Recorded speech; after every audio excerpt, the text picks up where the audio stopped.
Winter had come, and for many days now had held everything in an icy grip.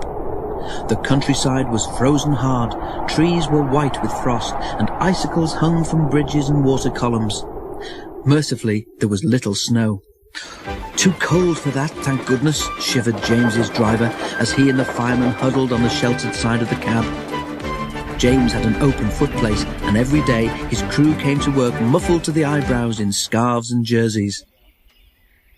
Sometimes water columns froze too, and then the engines could not get the water they needed.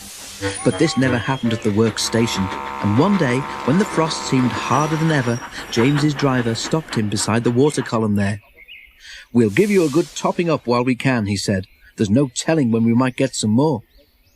James shivered as the icy water cascaded into his tender, but he knew his driver was right.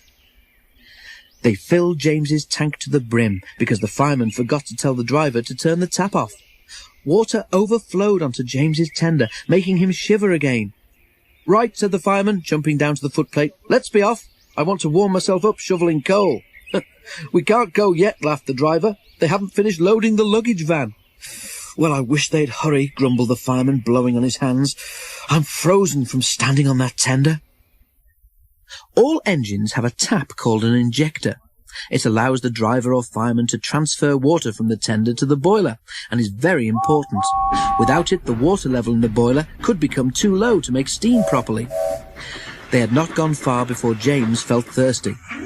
"I need a drink, please," he said.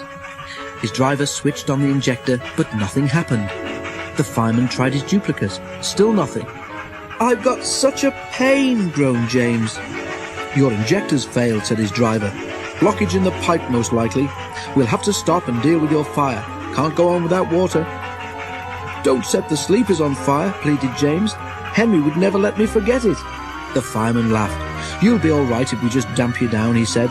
"There's no need to throw the fire out, as Henry did." They stopped near a signal box, and James's driver asked the signalman to telephone for help. The works sent a diesel, whom James had never met, to help him. "Rescued by a diesel," he snorted disgustedly. "It's degrading. I won't go." But he soon changed his mind, because now that his fire was down, his boiler was cooling, and he could feel the icy wind. The diesel was friendly. James was quiet at first, but by the time they reached the works, the diesel had won him over, and the two of them were chatting like old friends. At the works, James's fireman climbed onto the tender. He tried to open the filler cap, but couldn't. "There's your answer, James," he said. "Your filler cap's frozen solid. That's because the water overflowed.